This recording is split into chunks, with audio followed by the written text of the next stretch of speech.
Bab 1438. Xiang Wusheng juga senang ketika melihat tindakan tiba-tiba Lin Yu. Dia tidak percaya bahwa Lin Yu akan melakukan tindakan bodoh seperti itu. Dia berani menjamin bahwa tidak peduli seberapa kuat otot dan tulangnya, pedangnya akan cukup untuk menghancurkan pergelangan tangan Lin Yu. Potong untuk hidup. Tapi apa yang tidak diharapkan Xiang Wusheng adalah bahwa sementara tangan Lin Yu meraih ke dalam kumpulan bunga pedang yang dia tusuk, ribuan bunga pedang yang terguncang dari ujung pedangnya langsung lenyap. Ekspresi Xiang Wusheng berubah tiba-tiba, dan ketika dia melihat lebih dekat, dia menemukan bahwa ujung pedang samurai di tangannya telah dicubit dengan lembut oleh dua jari Lin Yu, dan dia tidak bergerak.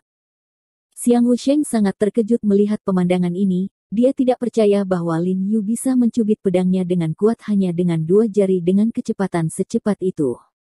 Namun, Lin Yu tidak berhenti. Pada saat dia mencubit ujung pedang samurai di tangan Xiang Wusheng, dia berbalik dan bergegas ke tangan Xiang Wusheng, dan kemudian belati tajam di tangannya menusuk dada kanan Xiang Wusheng dengan keras.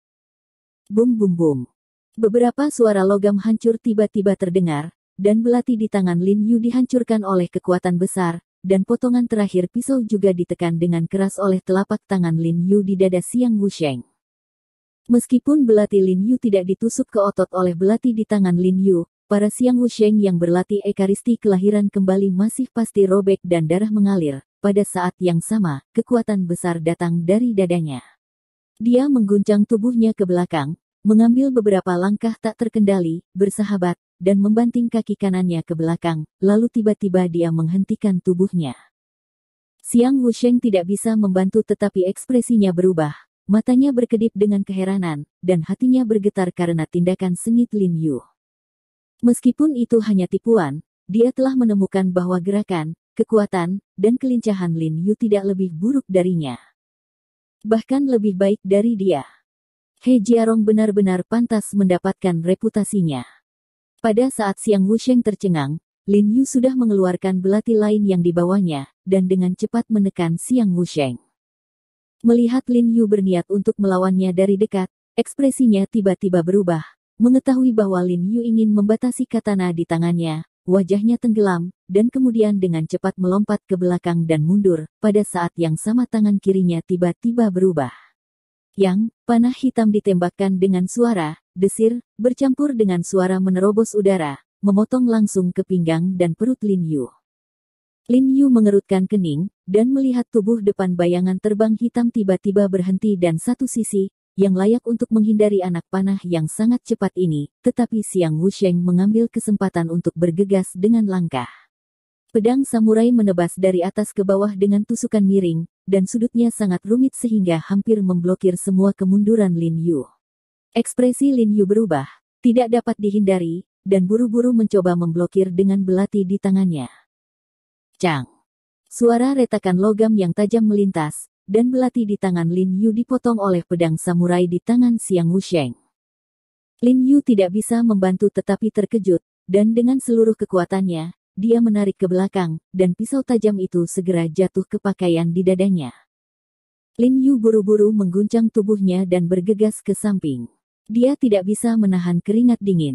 Meskipun dia sudah berlatih untuk tubuh yang paling kaku dan murni, jika dia membiarkan Xiang Wusheng menebasnya dengan pisau berat, cukup baginya untuk minum sepanci.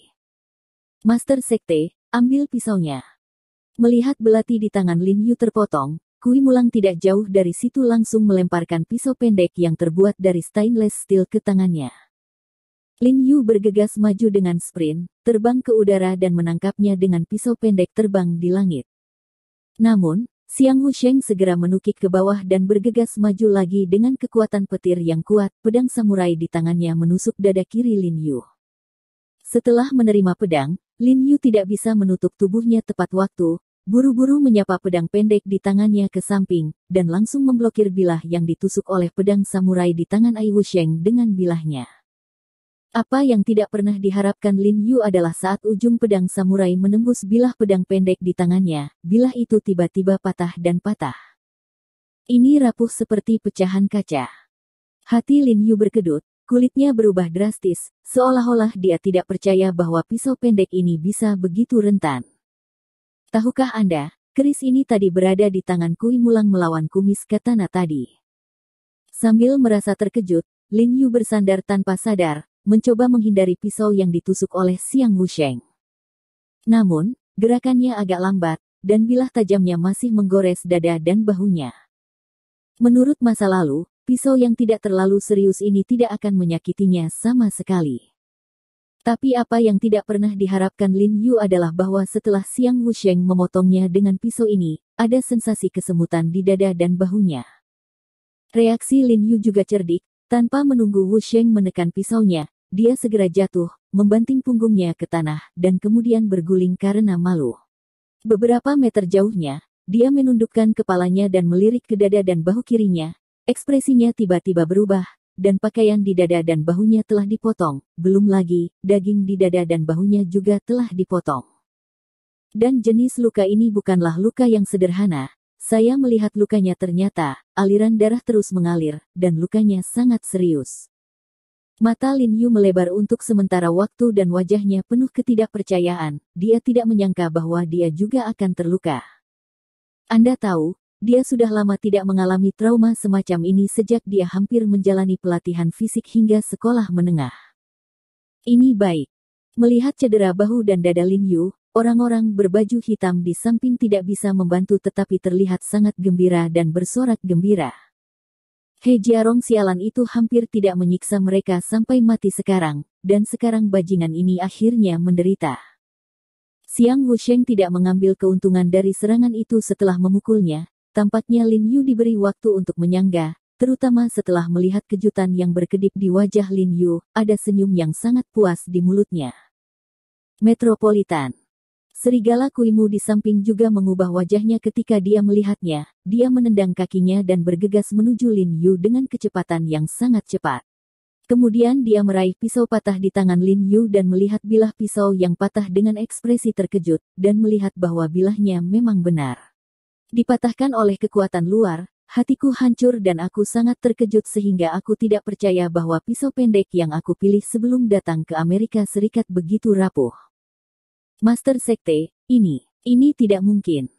Dengan keringat dingin di dahi Kui Mulang, dia mengangkat kepalanya dengan cemas dan berkata kepada Lin Yu.